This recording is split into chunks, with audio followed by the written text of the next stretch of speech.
Good morning and welcome to the Return Homestead. My name is Mike and my wife Marti and I homestead 50 acres in southeastern Kentucky. Today we've got a typical day planned here on the homestead. There's just a lot of work to get done. We're getting an early start on it this morning. I'm out here just getting some chores taken care of, getting the chickens fed. We're going to start by paying a little attention to the chicken yard, and we're going to be really all over the property today. So come along with us and see what a weekend on the Return Homestead looks like.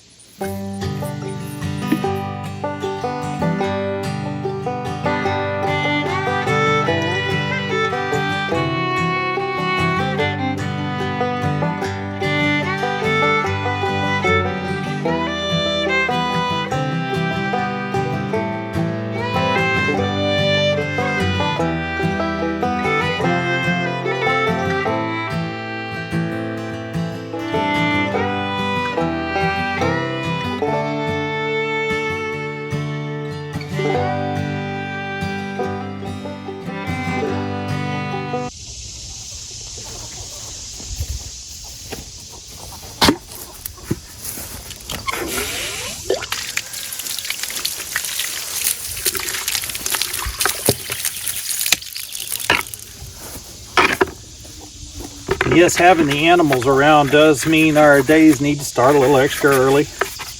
And we've always got tasks to accomplish in the morning before we can actually get our day started. We've got to take care of the animals. They can't provide for themselves in every regard. We've got the chickens out on pasture, so they can certainly forage for most of their food. But we do still supplement their diet. We want to get the maximum number of eggs we can out of them. So they've got to have some extra grain in the morning.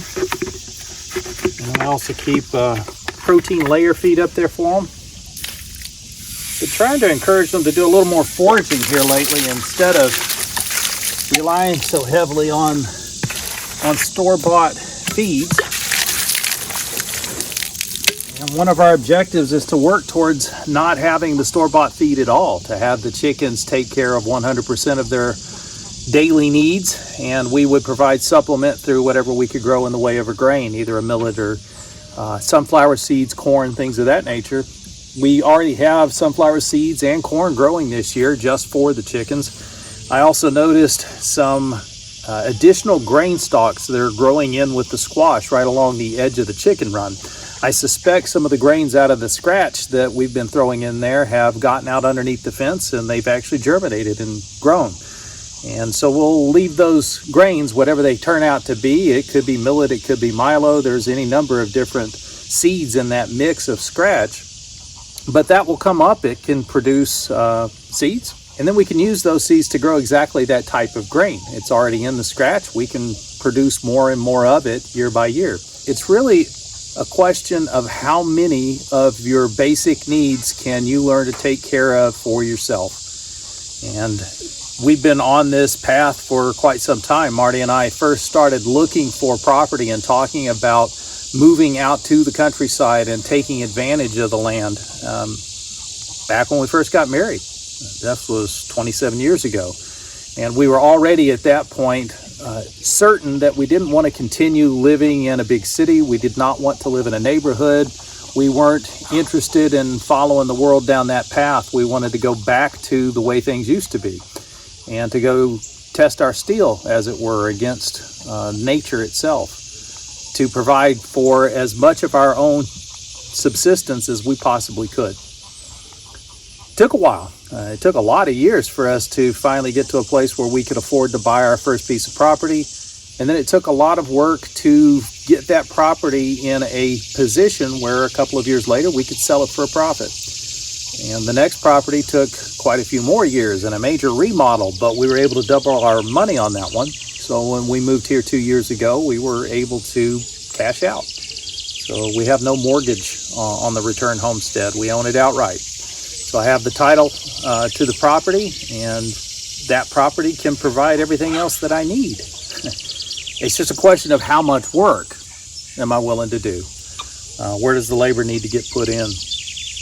And today it's just out here in the chicken yard. I want to open that up a little bit. The chickens have done their best to keep the yard knocked down, but there's a lot of those weeds out there that they just don't eat, and they also grow 4 feet tall.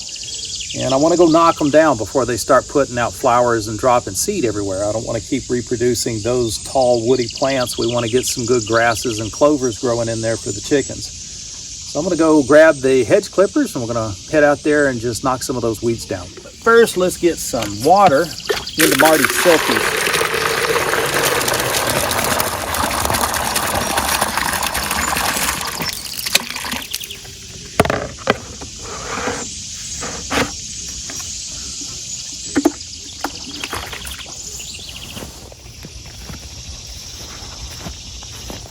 One thing we've had to get used to being homesteaders is the fact that there's always work to do. And in fact, we've talked about that quite a bit. There's always more work to do, and it'll all get done. You just can't get in a hurry about it. So it's hard to walk past these brand new blackberries that we just got put in the ground and leave them all covered in weeds like that. But the weeds aren't hurting the blackberries. They're growing and they'll get bigger. And we'll get this cleaned up eventually. But there's little projects like that all over the property. This gate that goes into our current chicken yard has seen better days. This was obviously put together, I don't know, 7 or 8 years ago. And used the right kind of lumber, wrong kind of screws. And as a result, we've got wood that's rotting. It just won't hold together anymore. So at some point we're going to have to build a new gate, but for right now this little piece of fencing that's stapled to the wood is really what's holding the gate together, but it holds the chickens in. And eventually I will find the time to get in here and build a new gate, but in the meantime we're just making do here.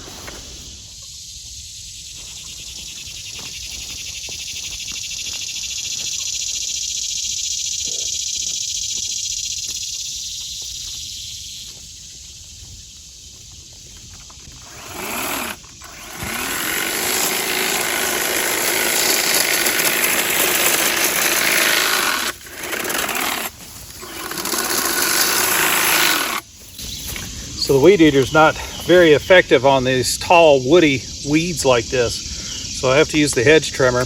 There are definitely better tools for this. A scythe would be an excellent tool to use to clean this hill up. This just happens to be the tool that I have handy right now, and it does get the job done. So I'm going to tackle knocking down some of these bigger weeds. And you know, that's what Marti and I discovered when we first started out on this homesteading lifestyle, was that we were going to need to substitute and make do with what we could for stretches, that we weren't going to get it all perfect right out of the gate. We did not have the resources to purchase a farm that was already set up and ready to homestead. We were going to have to build those systems from scratch, and so that's what we did initially. We purchased the property in Yerington, Nevada. We had the train depot from the Ludwig copper mine there, but it was not livable. It had to be stripped down and rebuilt.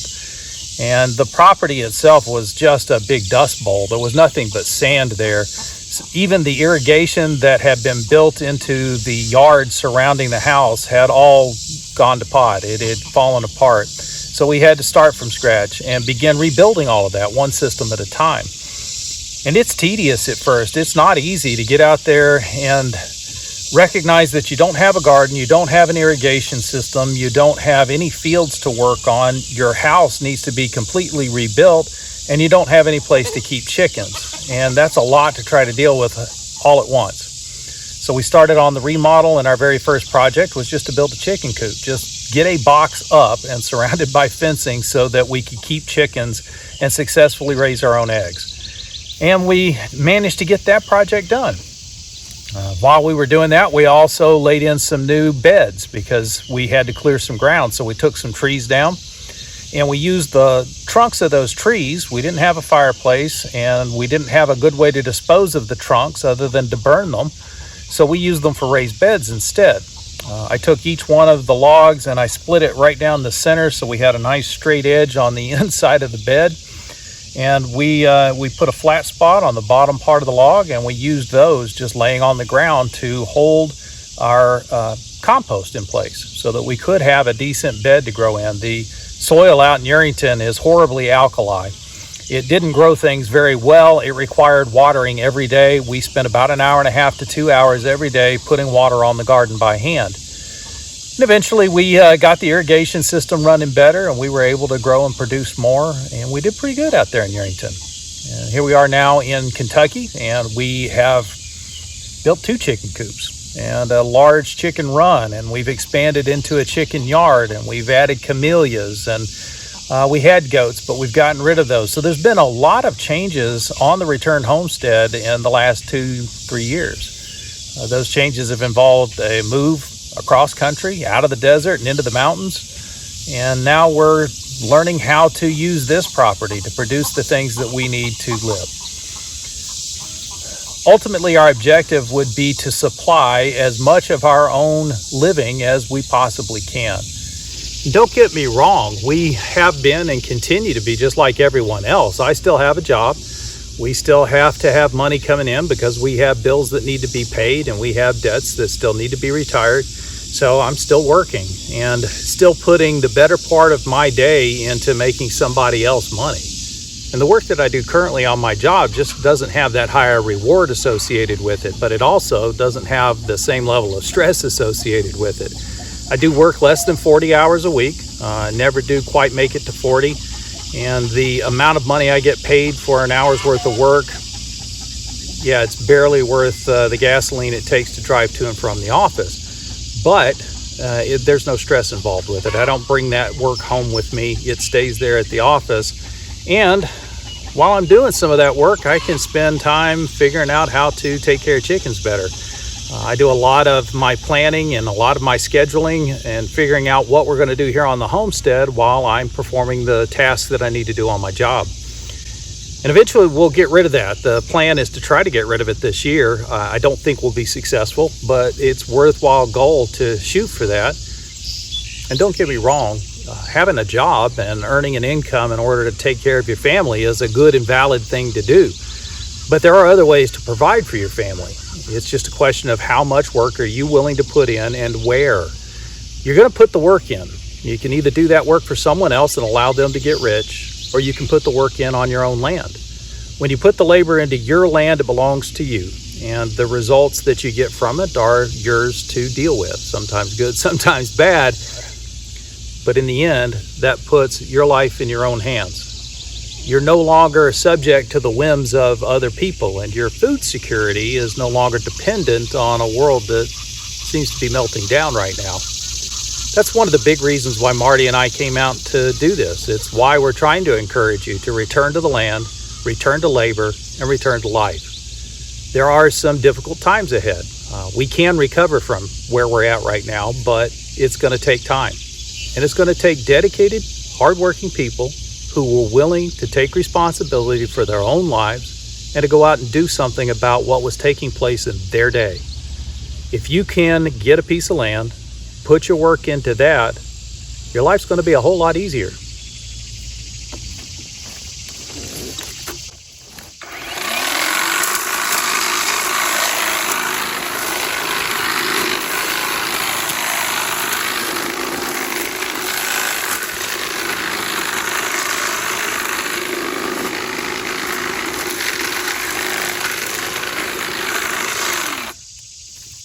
Most of this is just ragweed. That's why the chickens won't touch it. It's getting to the place where it's about to start making flowers, and we're not going to appreciate it much either. So I'm going to get it knocked down before the flowers pop out. That should stop the seeds, and hopefully we can arrest this cycle of growth.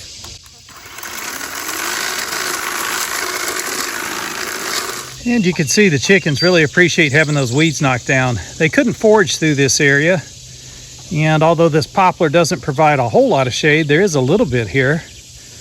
And I know they're going to appreciate being able to move into it. It's going to be a hot one today. Well, Mike's been doing what he's been doing. I'm going to prune up these apple trees. Now, you can prune trees in the summer, but it's better to do it in the winter. But every time I walk under this tree, and I'm only 5 foot tall, I knock my glasses off because I'm normally got them on top of my head. So I'm going to take care of a few lower branches so I don't keep hitting my head.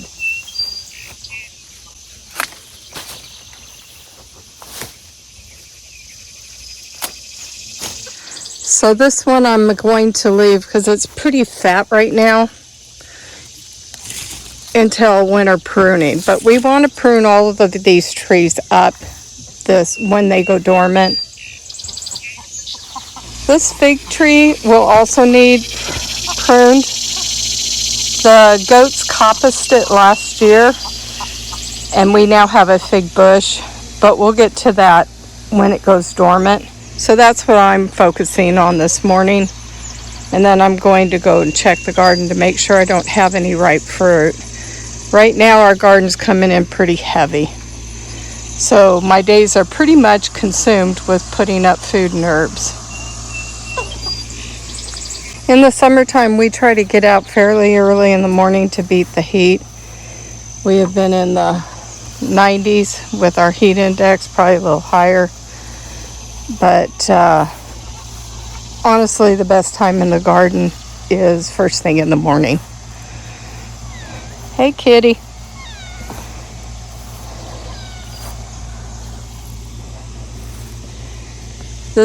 Mulberry tree will need prune, but I don't want to do heavy pruning right now. I don't want it to get diseased, so I'm going to wait until this winter.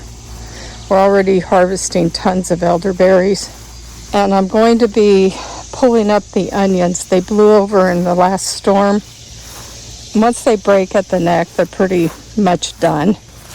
So we're going to be pulling these up and planting carrots. It's almost a little late to plant carrots, but that's what we're going to do. A rebel in the garden. And I do have some mature peppers coming on. Now we moved to Yerington, and when we decided to move there, we looked long and hard for an isolated property without a bunch of neighbors. We had a bunch of neighbors in our first house in Sparks, and we ended up with 6 on one fence. And that was just a little too close. So we moved out, bought 10 acres in Yerington. We only had one neighbor and a part-time neighbor. And it was nice, but we couldn't get this. Even though we grew about a 2,000-foot garden, we couldn't have this. Our corn's about 5 feet tall. This is for the chickens, so we're going to let this go as far as it will go. It's loaded with pigweed currently, but we really don't care. We're not growing it for us. And then the sunflowers as well. So today, if I don't pick blackberries every day, they go to the birds. So today I'm going to be tying up blackberries. I am attempting to get rootstock available because I want to put it down by the remodel on Sunshine's yard. But we're starting to put paper shred down here to keep the weeds down. So I'm going to start tying up these blueberries. Mike's been working out in the field, and then we're going to go work in the remodel to set screws. We won't bore you with that. One thing that Marty and I discovered when we moved out onto a homestead is that it's not going to improve itself overnight. It's going to take many years to get things dialed in the way we want them. And we're going to have to make lots of small changes along the way, adjusting and adapting both ourselves to the property and the property to us. And what we end up with is a truly symbiotic relationship where things like blackberries that would grow wild and probably be choked out by other plants more often than not, they can thrive. They can do exceptionally well, and we can get gallons of blackberries off of them. But that's after a lot of work has been put into the system to get it dialed in to where we want it to be. You gonna tie those up and I'll harvest? Yeah, sounds good. Okay. How many blackberries have we gotten so far? Maybe 2-3 gallons is all. About 3 gallons? Yeah. That's not too bad for a third year. Considering our first year, we just stuck them in the ground and ignored them. Has it been 3 years? Yeah. Wow. Time flies. Robbie brought those things out to us in October. It'll be 3 years then in October. Yeah. Yeah. But if I don't pick them every day, the birds do. See, the birds know what's good for them. Yeah. Tell you what, if all we did was manage to produce food that birds enjoy, I think we're going to be fine.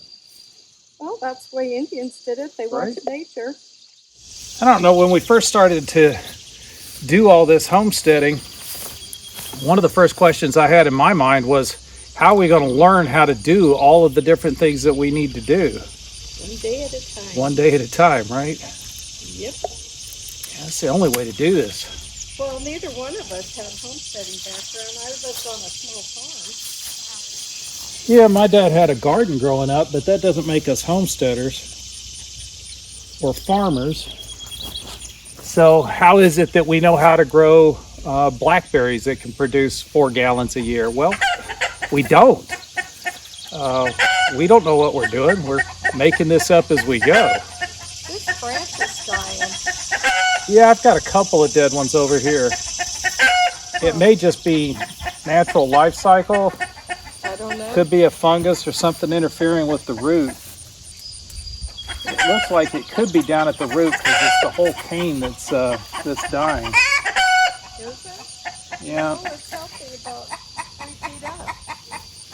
We might just have to cut that off. The berries are still ripening, so I'm going to leave them for now. Are you eating all your berries? Yes, ma'am. Oh. Makes it really hard to make you blackberry jam. Yes, ma'am. I'll lay off. They're good. They are super good. If you've never eaten a blackberry off of the vine, you don't know what you're missing. Robbie said he thought these were the Arapaho. They could be. They kind of look like it. So when we bought the place in Yerington, like I said, the first thing we wanted to do was to get chickens going. We knew that there were several things we had to have on the property. We needed water. There was a well there, so we were pretty confident there. We needed protein, we needed fat, we needed carbohydrates. Well, the carbohydrates are easy. Any vegetable you put in the ground will grow carbohydrates.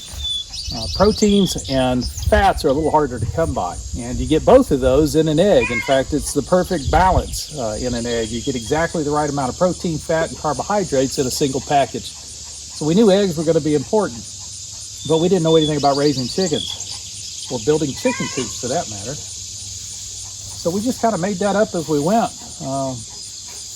We went online to Murray McMurray Hatchery and we ordered up some chickens, and those things came in the mail, and we became chicken farmers. And that's fun. One of the first people to comment on us getting chickens was my mother. My mother was a math and physics teacher in high school. So my mother raised 5 of us who were all fairly well intelligent. We were able to get into college and get college degrees, and she had hoped that was going to be our future. So the very first video we made here on the Return Homestead was me cleaning poop out of a chicken coop. My mother said she had always hoped that I wouldn't have to do that for a living. And the truth is we chose to do it. You get to do it. We get to do it. It's a privilege. It's an honor to have land, to have animals that you're responsible for, to find yourself in a symbiotic relationship where other creatures and other plants are dependent upon you doing your job and getting the work done. I think you picked it clean over here. I may have eaten most of those. You missed some down here. I did. You did. Leave them. Yes, ma'am. Leave it. Like I tell Sunshine. I need those.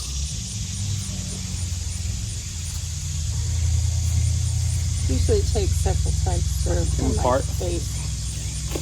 Look, You all sweaty? it's hot out here. It is hot.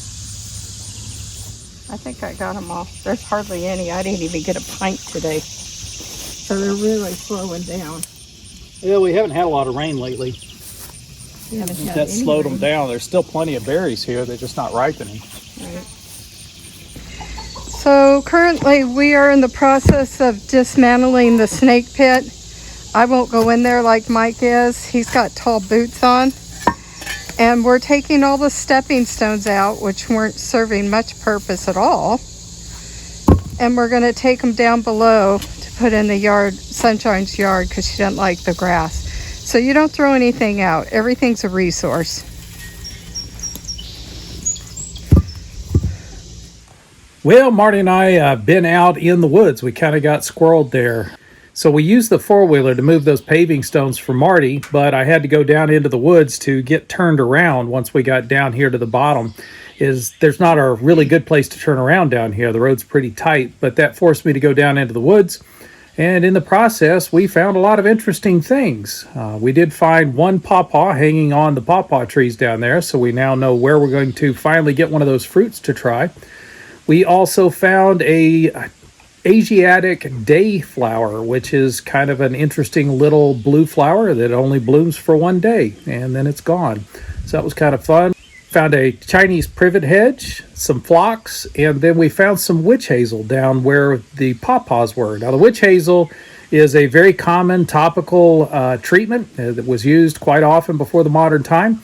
And there is a process for harvesting that witch hazel that will allow you to put that into your pantry and be able to use that when you have rashes and other skin irritations. It's a really good topical treatment to have around. So we were really excited to just happen upon witch hazel out there on the property. So that's one of the beauties of being a homesteader with a lot of woods on your property. There's a lot to look through, and there's a lot of good, valuable plants out there that we've got to identify one at a time. It's going to take a lot of years, but we got a little bit of it done today. In fact, if you go back and watch Marty's linen spray video, she does use witch hazel in that spray. And the witch hazel there acts as an emulsifier to help the essential oils blend with the water. So it does have a lot of other uses besides topicals. So we've had our time playing outside. It's gotten too hot. There's plenty of work to do out there. We could certainly spend the next couple of years out in the woods, changing the direction of the creek, managing the water, taking out trees, identifying pawpaws and hazelnut and witch hazel and all the other things that we're looking for out there. But we've got a remodel we need to finish, and that's going to mean doing some work on it today. So we're just going to take some drywall screws and go get the rest of the drywall completely hung, get that secured up to the wall, and then we'll get busy with taping and mudding. You guys have seen all of that. We've done a lot of that just recently, so we'll spare you watching me put screws in the wall. And we'll get back to something a little more interesting in a bit.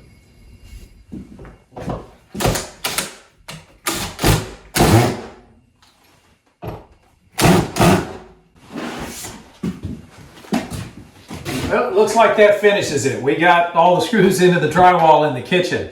We had hoped we were going to get back outside to some more interesting stuff out on the property, but it's still 93 degrees outside and we're just beat. We did get everything finished up here in the kitchen, so we'll be moving on to taping and mudding in here, and we'll find something interesting to show you on the next video. We do appreciate you joining us here on the Return Homestead. If you haven't subscribed to the channel yet, please take a moment to do so. While you got that window open, if you would hit that thumbs up button, that'll let the algorithm know you enjoyed the video. They'll share it out with more people. We'll see you next time.